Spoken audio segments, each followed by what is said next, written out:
Imagine being told since childhood that the single most important event in all of human history was the resurrection of Jesus, the moment where life conquered death, where the Son of God walked out of the tomb and proved he was divine. And then imagine that every detail of that story begins to collapse the second you look at it closely, every claim unraveling like an old threadbare garment the church desperately tries to stitch back together but cannot. And now imagine me telling you that there are 8 devastating proofs that do not just poke small holes in the story, but rip it apart entirely. So if you are watching right now and you think you know the resurrection story, brace yourself, because what comes next will force you to question everything, because the very foundation of the Christian faith is about to be exposed as a human invention that cannot withstand scrutiny. And the first proof that destroys it is staring us right in the face, hidden in plain sight, inside the very Bible that millions claim as unshakable truth. And that proof is the shocking contradictions in the resurrection accounts themselves, contradictions so blatant that once you hear them, you will wonder how anyone ever believed the story in the first place, because here is the undeniable reality. Matthew, Mark, Luke, and John cannot agree on what happened on the most important day in their faith, and if they cannot agree on the central event, how can anyone claim it is historically reliable, let alone divinely inspired? And let me show you exactly what I mean, because this is where the unraveling begins. Let us start with a simple question. Who went to the tomb? Because depending on which gospel you read, you will get a different answer. In one account, it is Mary Magdalene alone. In another, it is Mary Magdalene with another Mary. In another, it is Mary Magdalene with several other women. And yet in John's gospel, Mary goes alone, but then runs to the disciples, and suddenly there are multiple people involved. So which is it? Was it one woman, 2 women, or a group of women? Because the answer is not consistent. And remember, this is supposed to be the single greatest miracle in history, yet the witnesses cannot even be identified consistently, and the contradictions do not stop there. Let us look at what they saw when they arrived. In one gospel, they find the stone already rolled away. In another, they see an angel rolling it away right in front of them. In one gospel, there is one angel inside the tomb. In another, there are 2 angels sitting outside. In yet another, they encounter a man in white. So who was really there? Was it an angel, 2 angels, or simply a man? Was the stone rolled away before they arrived, or right as they got there? Because those details matter. They matter because they tell us whether we are dealing with memory, myth, or invention. And if God inspired these texts, why would he allow such confusion? Now let us go further. What do the women do when they see the tomb is empty? In one gospel, they are told to go immediately and tell the disciples, and they do. In another, they run away in fear and tell no one.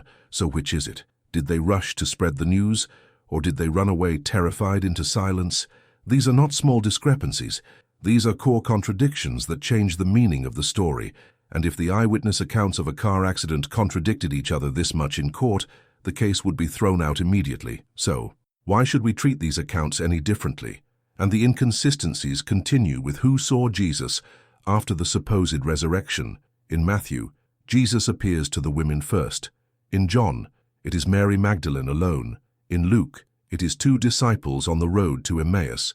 In Paul's letters written earlier than the Gospels, it is Peter, then the 12, then 500, all without mention of the empty tomb story.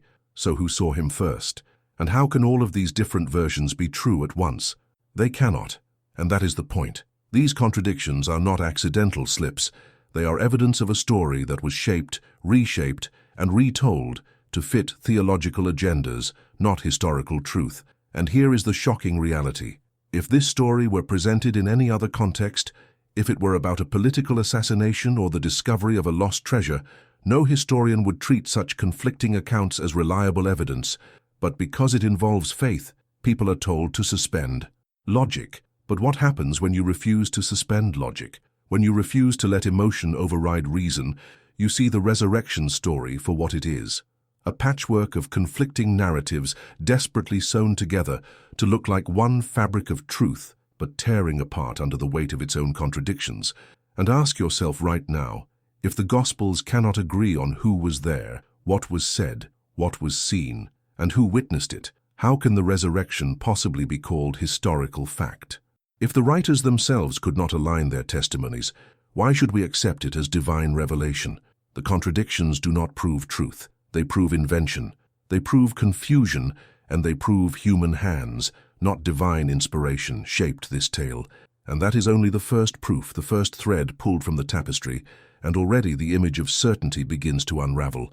So imagine how much more collapses when we examine the next proofs that history, archaeology, and critical analysis reveal, because the contradictions alone are enough to make you ask, if God wanted us to believe the resurrection, would he really allow the core accounts to contradict each other so blatantly, or is that very confusion the evidence that no resurrection ever happened at all?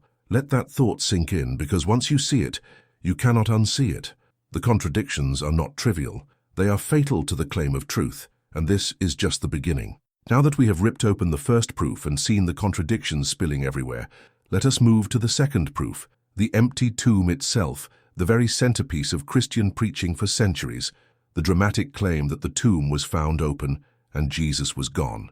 But when you peel back the layers, this so-called proof begins to look less like history and more like legend. And here is why.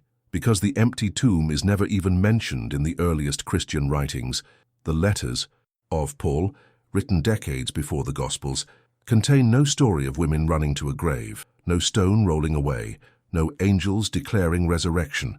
Paul speaks of appearances of Christ in visions, in revelations, but never once of a physical tomb discovered empty. And that silence is deafening, because if the empty tomb was truly historical, Paul would have shouted it from the rooftops. Instead, the story appears later in the Gospels, growing more elaborate with each retelling, which should make just ask the obvious question. If the earliest believers did not know of an empty tomb, then when and why did this detail emerge? Was it an invention to give credibility to a resurrection that was originally spiritual and visionary rather than physical? And then comes the third proof that intertwines with the tomb story, the role of the women as the first witnesses, which at first glance seems progressive, even shocking for a patriarchal culture.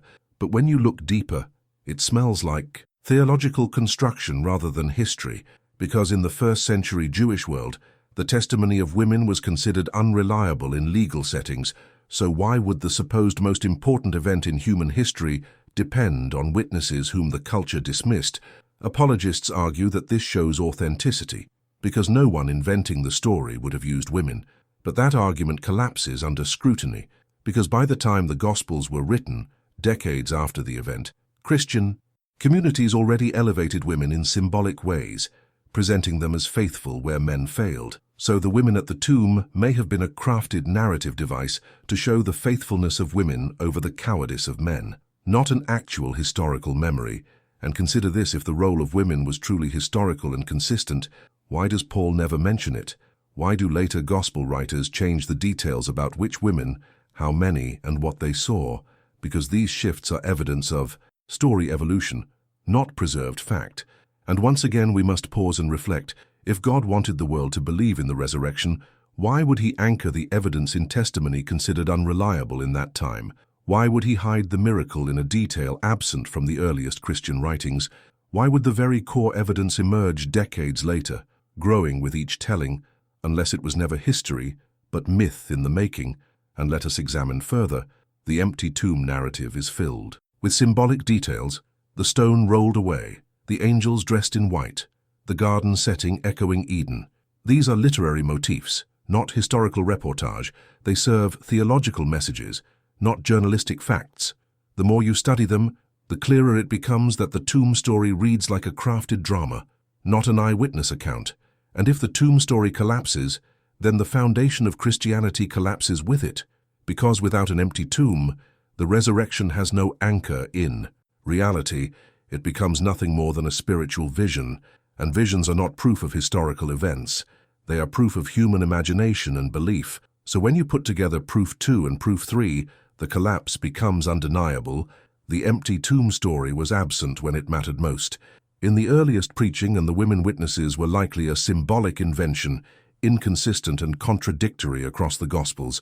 And when you see this clearly, you realize that the core evidence of Christianity's greatest claim is nothing more than a late developing legend, wrapped in symbolism and contradiction, not grounded in history. And ask yourself, does this not already shake the very foundation? If the empty tomb is a myth, then what is left but visions and stories? If the women were narrative devices rather than historical witnesses, then what remains but crafted theology, not truth? And here is the deeper thought. If the most important event in human history required late inventions, contradictory witnesses, and symbolic stories to survive, then maybe it never happened at all.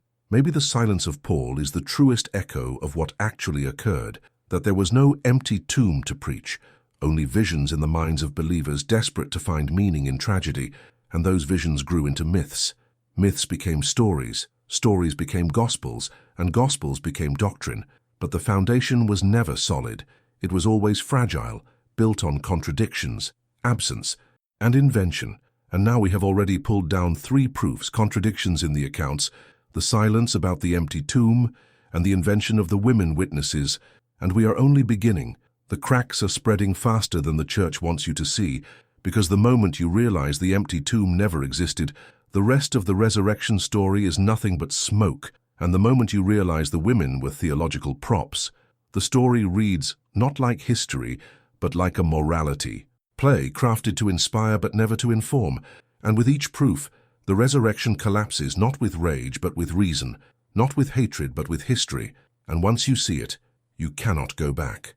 We have already seen how the contradictions in the gospel stories, the suspicious invention of the empty tomb, and the symbolic role of women as first witnesses start to tear the resurrection apart. But now we go deeper, because proof 4 and proof 5 collapse the story even further, striking at the very heart of Christian tradition. And it begins with the words of Paul, the earliest Christian writings we have, letters written long before the Gospels, letters that shaped the earliest communities. And yet when Paul speaks of the resurrection, his version looks nothing like the later Gospel stories, because Paul never once describes women at a tomb, never once mentions a stone rolling away, never once refers to guards, angels, or a garden. Instead, Paul insists that Christ appeared to him in a vision, and he places himself in the same category as Peter, James, and the rest, saying that Jesus appeared to them and then appeared to him as well, all in the same way. So if Paul considered his own visionary experience equal to the experiences of the earliest disciples, then what does that tell us? It tells us that the original resurrection belief was not about a physical body walking out of a tomb.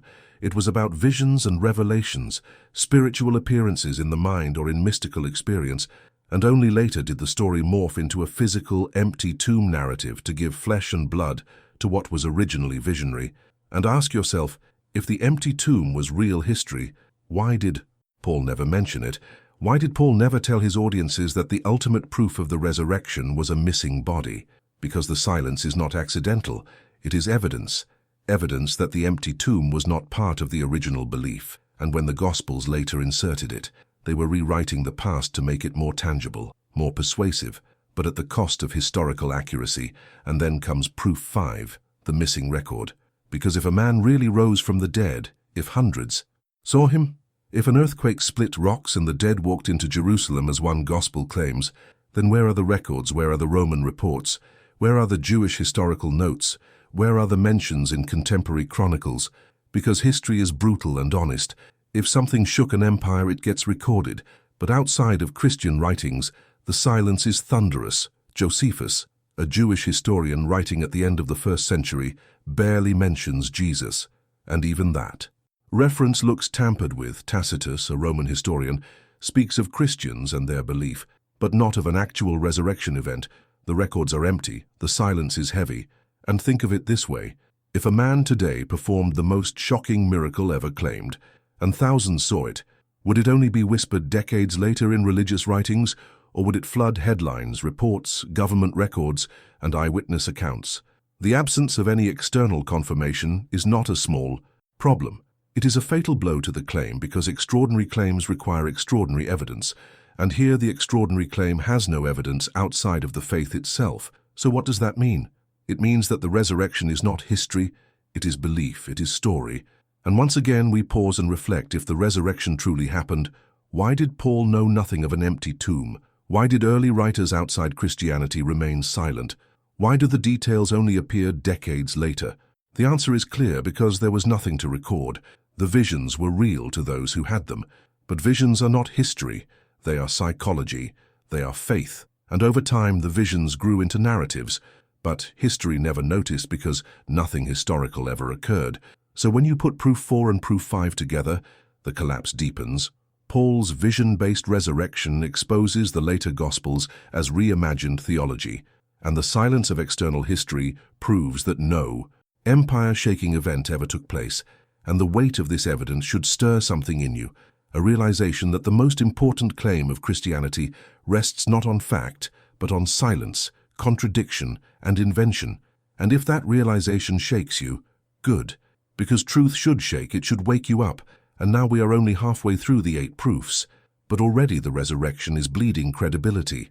Already the cracks are so wide that no repair can hold them together, and what comes next will shatter it further, because hallucinations and psychological explanations expose even the visions as products of the human mind, and the continuing silence of Jewish and Roman historians reinforces that the resurrection was never fact but only faith, and with each step the case collapses further.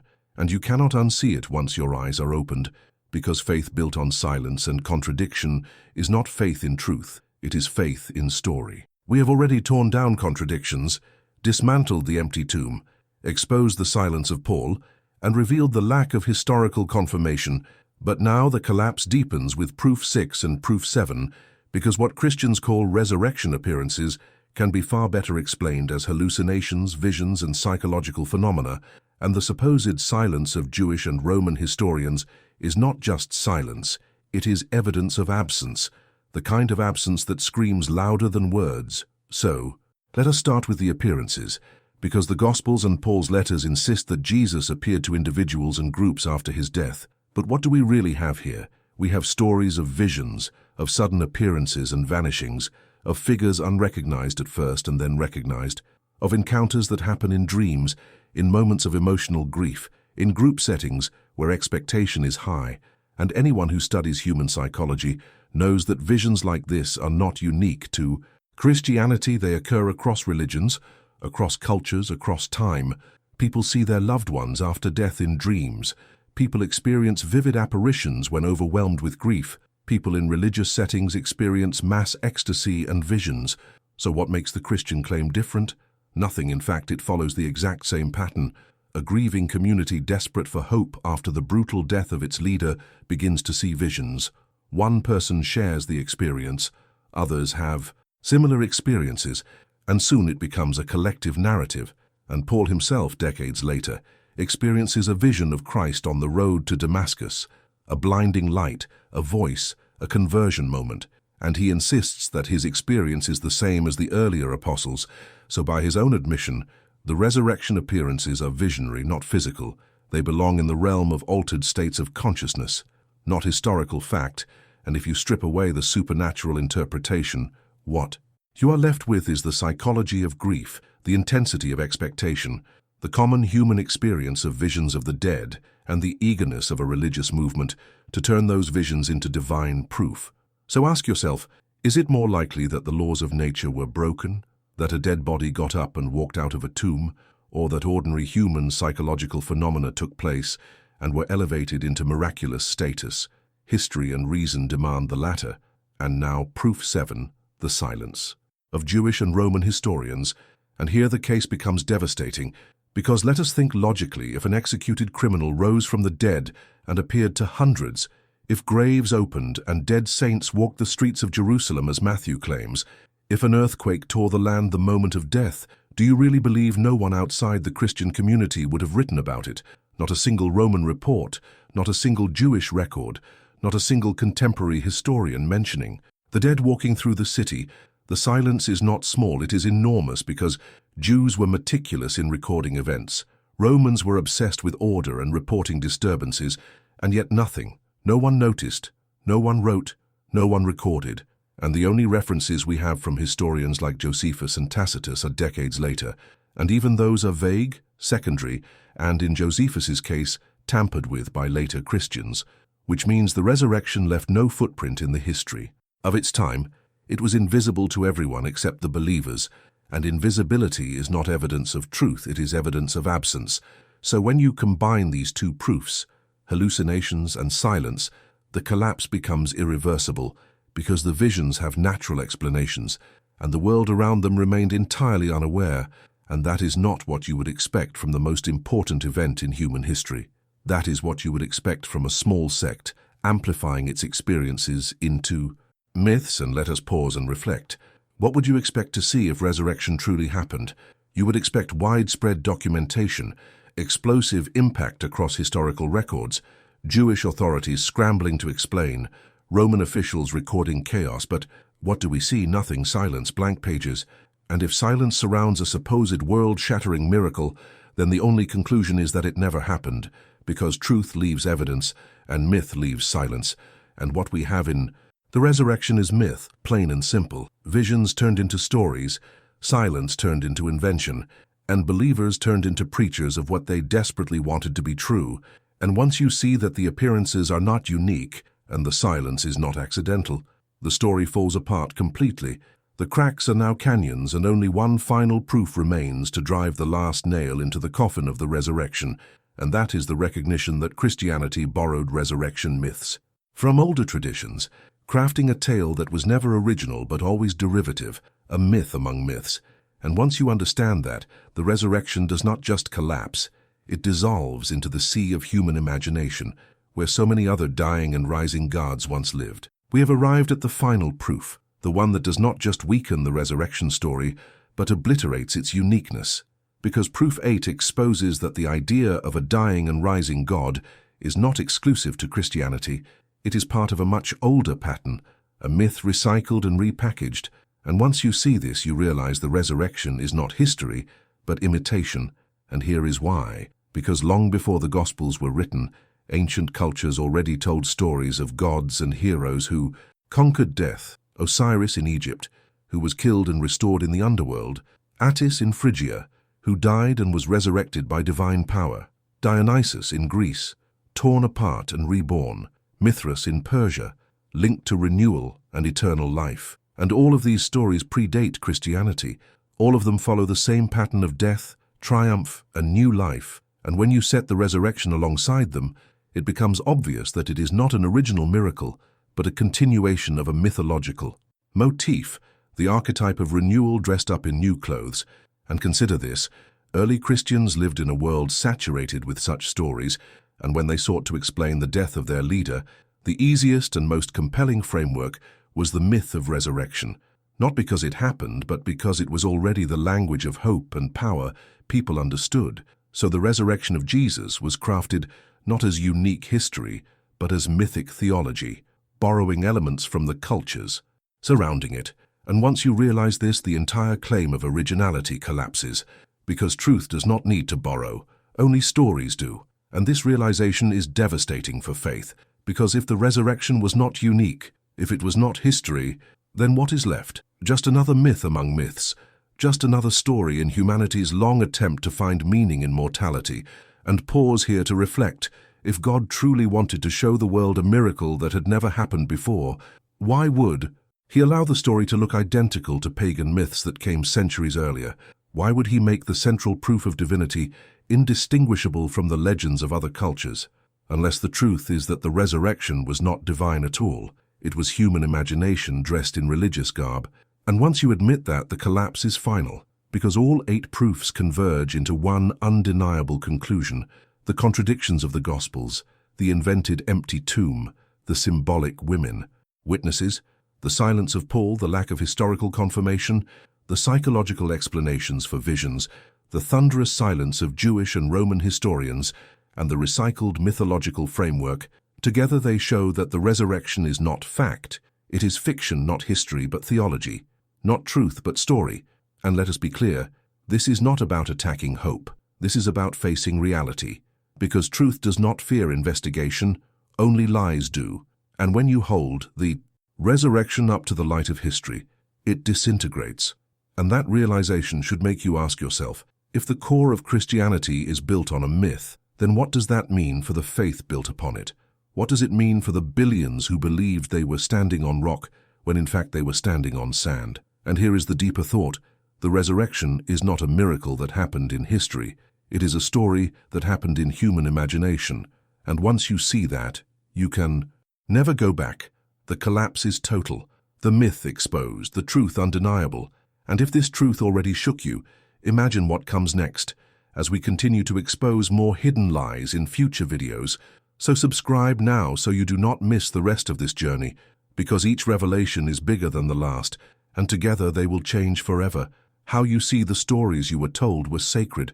The resurrection collapses not with hatred, but with clarity, not with rage, but with reason, and the collapse leaves you with a choice to cling to myth or to face truth. And if you choose truth, you are free, free from the weight of illusion, free from the chains of fear, free to see that life does not need fabricated miracles to matter, because truth itself is powerful enough. So let this sink in. The resurrection was never unique, never historical, never divine. It was always myth, and that is the final proof, the nail that seals the coffin of the story. And now you know, and knowing changes everything.